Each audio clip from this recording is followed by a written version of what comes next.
শুধুমাত্র ক্ষমতার লোভ এবং রাজনৈতিক সিংহাসনের পায়া মজবুত করতে তৃতীয় দফার বিজেপি সরকার কিরম সিদ্ধান্ত নিতে পারে সেটা 2026-এর 16ই এপ্রিল না এলে আমি, আপনি বা কোনো ভারতবাসী বুঝতে পারতো না।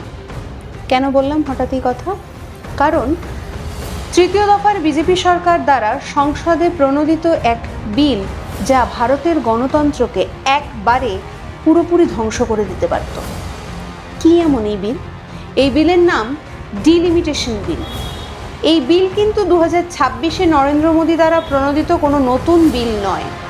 এই বিলের উল্লেখ আগের বিভিন্ন সরকার অর্থাৎ ইন্দিরা গান্ধী, অটল বিহারী বাজপেয়ী এদের সময়েও ছিল। কিন্তু এবারে বিলে যে সংশোধন করা হয়েছিল বা বলা চলে সংবিধানের সংশোধন করে যে পোশাকি নাম দেওয়া হয়েছিল মহিলা সংরক্ষণ বিল, এবং তার মধ্যে যা যা বলা হয়েছিল তা ভারতের গণতন্ত্রে আঘাত আনত, এটাই বলছে বিরোধীরা। কেন বলছে? কি এই বিল? এই বিল সম্পর্কিত সমস্ত খবর আজকে রাশকাট আপনাকে জানাবে। এই বিলের ঐতিহাসিক গুরুত্ব এবং এই বিল পাশ হলে কি কি হতে পারত তাও জানাবে। যদিও এই বিল 17ই এপ্রিল খারিজ হয়ে যায়, কারণ লোকসভায় 2/3 ভোটে এই বিল পরাজিত হয়।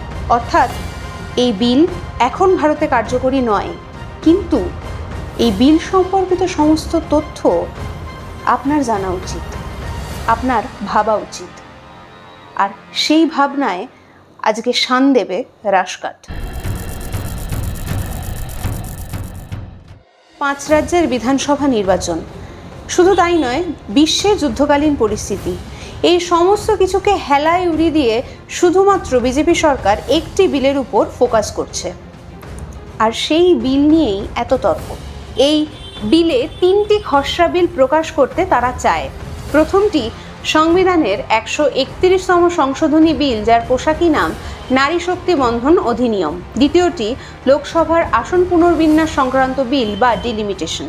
ও তৃতীয়টি কেন্দ্রশাসিত অঞ্চল আইন সংশোধনী বিল। সরকার আর্টিকেল 81 সংশোধন করে লোকসভার কিছু আসন বৃদ্ধি করতে চায়। কি হয়? সরকার চায় 543 থেকে বৃদ্ধি করে আসন হবে 850টি। 850টি আসন রাজ্যগুলির জন্য এবং 35টি আসন কেন্দ্রশাসিত অঞ্চলগুলির জন্য। নারী সংরক্ষণ বিল, যা বহু আগেই পাশ হয়ে গেছে, সেটা কার্যকর করতে নাকি এটা অনাবশ্যক। স্বভাবতই বিরোধীরা প্রশ্ন তুলছে যে কেন এই বিল পাশ করতে বিজেপি সরকার এত তৎপর? শুধুমাত্র মহিলা বন্টনই কি তার একমাত্র উদ্দেশ্য? তারা প্রশ্ন তুলছে 2011 সালের আদমশুমারি অর্থাৎ জনসংখ্যার উপর ভিত্তি করে যদি এই বিল পাশ করা হয়, তাহলে সেটা কি এই সময়ে দাঁড়িয়ে সত্যিই রেলিভেন্ট, নাকি এটার কোনো বিকল্প পথ আছে? সহজ ভাষায় ডিলিমিটেশন হচ্ছে জনসংখ্যাকে ভিত্তি করে লোকসভা ও বিধানসভার আসন নির্ধারণ করা। অর্থাৎ জনসংখ্যার উপর ভিত্তি করে লোকসভা বা বিধানসভার কেন্দ্রের সীমানা নতুন করে নির্ধারণ করাই হচ্ছে ডিলিমিটেশন। এই বিল পাশ হলে উত্তর ও দক্ষিণ ভারতের মধ্যে এক দ্বন্দ্বমূলক পরিস্থিতি তৈরি হতো। কারণ দক্ষিণ ভারত, যারা প্রতিনিয়ত জনসংখ্যা নিয়ন্ত্রণ করছে, যারা একটা বেঞ্চমার্ক তৈরি করেছে গোটা ভারতের কাছে, নতুন হসপিটাল তৈরি করে, নতুন নতুন প্রকল্প তৈরি করে, জনসংখ্যাকে নিয়ন্ত্রণ করে এবং ভারতের সার্বিক উন্নয়ন, সেই দক্ষিণ ভারত শুধুমাত্র উত্তর ভারতের জনসংখ্যার কাছে হেরে গিয়ে, একটি বিলের কাছে হেরে গিয়ে তাদের রাজনৈতিক ক্ষমতায় কিছু পরিবর্তন হবে। আর এই পরিবর্তনই দক্ষিণ ও উত্তর ভারতে বিভেদ তৈরি করতে পারে। স্বাধীনতার পরবর্তী সময় থেকেই এই ব্যবস্থা চালু হয়।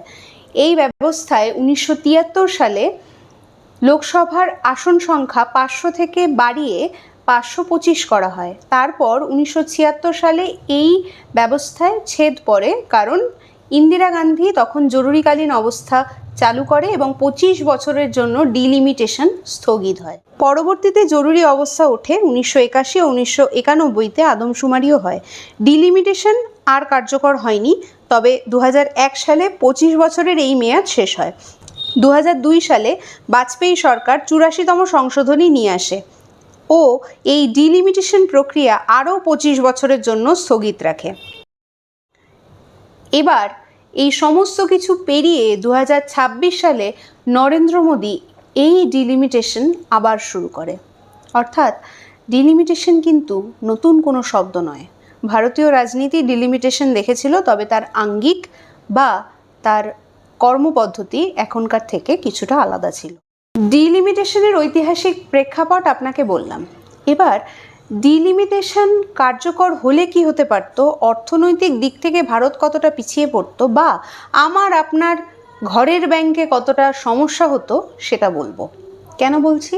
কারণ ডিলিমিটেশন কার্যকর হলে প্রথম যেটা হতো সেটা হচ্ছে লোকসভা ও বিধানসভার আসন সংখ্যা বাড়ত। অর্থাৎ যারা রাজনীতিতে অংশগ্রহণ করছে তাদের সংখ্যা বাড়ত এবং তাদের সুযোগ সুবিধা দিতে হতো। সেই সুযোগ সুবিধা কোথা থেকে আসতো? আমার আপনার করের টাকা থেকে। আর সেই কর আরও বাড়তো, আর বাড়লে তাদের সুযোগ সুবিধা তো বাড়তো, কিন্তু আমরা যারা সাধারণ মানুষ তাদের আর্থিক সমস্যা হতো। এবার আপনি ভাবুন, ভারতে এত বড় সংসদের কি সত্যিই কোনো দরকার আছে? যে বিল বিজেপি সরকার পাশ করবে বলেছিল তার কি সত্যিই কোনো দরকার আছে? ভারতবর্ষ অনেক বড় সংসদ বা অনেক বড় অ্যাসেম্বলি দাবি করে না। ভারতবর্ষ একটাই দাবি রাখে, স্বচ্ছ ও শিরদাঁড়া যুক্ত সংসদের, যেখানে সাংসদরা গণতন্ত্রের কথা ভাববে, সাধারণ মানুষের কথা ভাববে, যারা তাদেরকে সাংসদ বানিয়েছে, যারা সরকার তৈরি করেছে, শুধুই তাদের কথা ভাববে। সেখানে শিরদাঁড়া বিক্রি করে কোনো কাজ হবে না। সত্যের উন্মোচন, সত্যনিষ্ঠা এবং ভারতের অগ্রগতির কথা ভাববে ভারতের সংবিধান। এটাই কি কাম্য নয়? এই দিকেই চোখ রাখুন, এই দিকেই চোখ রাখা উচিত। রাশকাট আজকে আপনাকে তুলে ধরলো ডিলিমিটেশন নিয়ে। এরকম আরও অনেক খবর জানতে চোখ রাখুন রাশকাটে, আর ভাবুন, ভাবা প্র্যাকটিস করুন।